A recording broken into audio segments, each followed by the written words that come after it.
Welcome to the finish line with Sew Very Easy. My name is Laura, and when we think of the sonnet 43 from Elizabeth Barrett Browning, we think of How Do I Love Thee? Let Me Count the Ways. Now that is probably one of the most famous sonnets ever written, and we can turn that sonnet into a quilt design. But first thing, we're going to have to learn to do some writing without picking up our pencil. Now, if you want to follow along and use this sonnet, you're going to be able to go online and just print this out.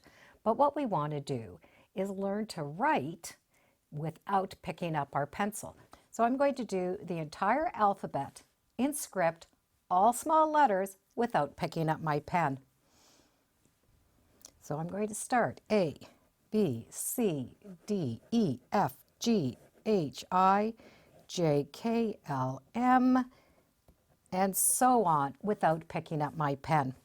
After about 2 or 3 times, that's going to come really, really quick. But what we want to do is establish our own handwriting without having a space. So we're going to quilt without stopping. What we want to do is get a scrap of fabric, and before we draw any lines, just do that alphabet. We're not concentrating on the size. We're not concentrating if it goes together. We just want to establish what is our size. I've tried doing it small. I tried doing it big. But after a while, you're going to be able to come with a size that you're comfortable with. We don't want to have this jerking motion as we're quilting. We want to have it smooth. Then I drew lines to see my sizes. 1/2 inch worked out great for my lowercase letters, and then that extra 1/4 inch for the tops of H, L, and so on. So my spot is 3/4 inch. Once you've established your size, we are going to be able to mark our quilt with those lines. I did this quilt about a year ago, and I haven't quilted it yet, so I figured it is time. And that writing came to me by the fabric. This fabric has writing in it.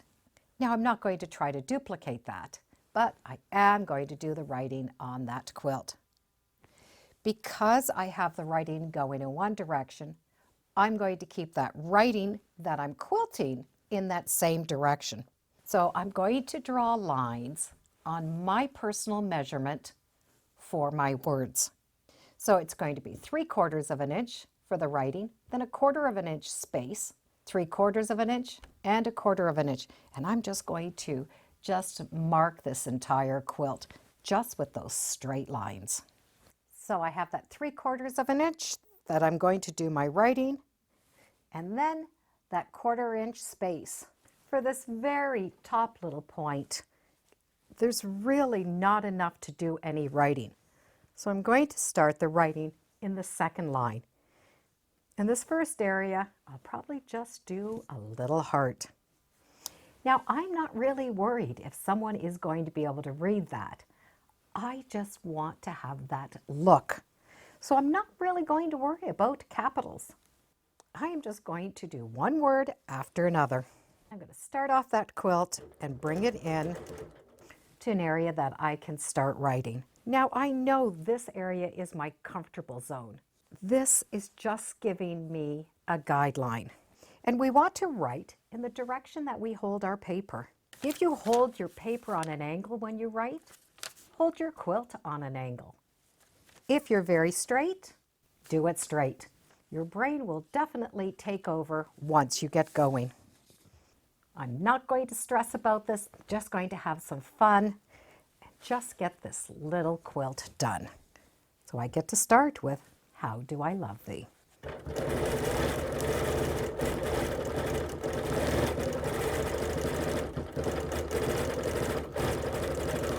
I've done the word how. I need to leave a space. I'm just going to quilt a little bit. Now the next word.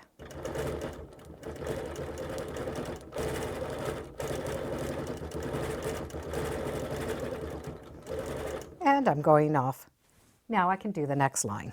I want to keep my threads on the outside of the quilt, So I'm going to start from the outside and travel in. I, space,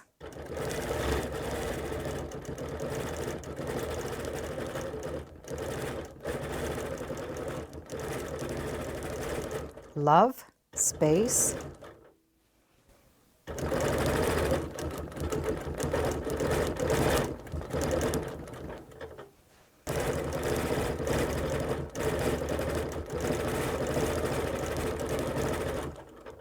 the, and I have a little bit of space, so I can try to do a question mark like the sonnet, or just come off the quilt in a decorative way. And I'm going to continue the next line, starting on the outside and coming in.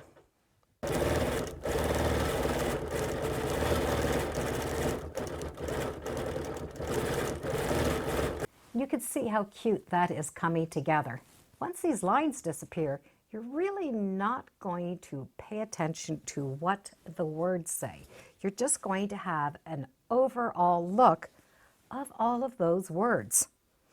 Only those that take time to read it will really know what it is. So if you want, you could just do a bunch of letters just for the looks of it. So I'm just going to continue, and I'm just going to do the entire little quilt top until I run out of space. When my markings have been washed or faded, you can really see that writing. And it really does give it a very nice look from the front and from the back. It has a wonderful texture. Now, most of us know the first sentence, or maybe even 2 sentences of her sonnet. But just for interest, I thought I would read it to you. How do I love thee? Let me count the ways.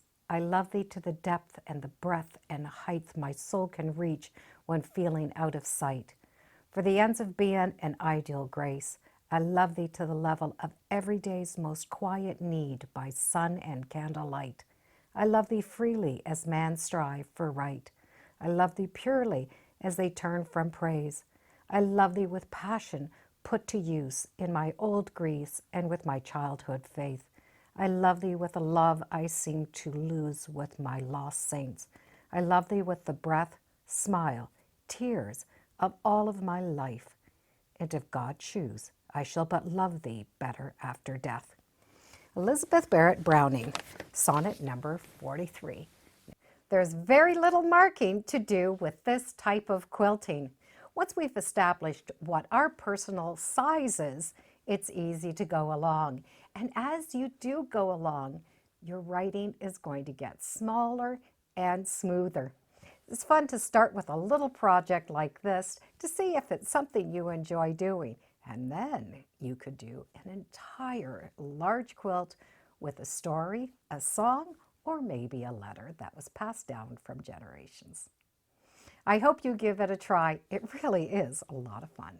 And thank you for joining me today on Sew Very Easy. Feel free to subscribe. I'm on Facebook, Instagram, and I do have a newsletter. It's all free under Sew Very Easy.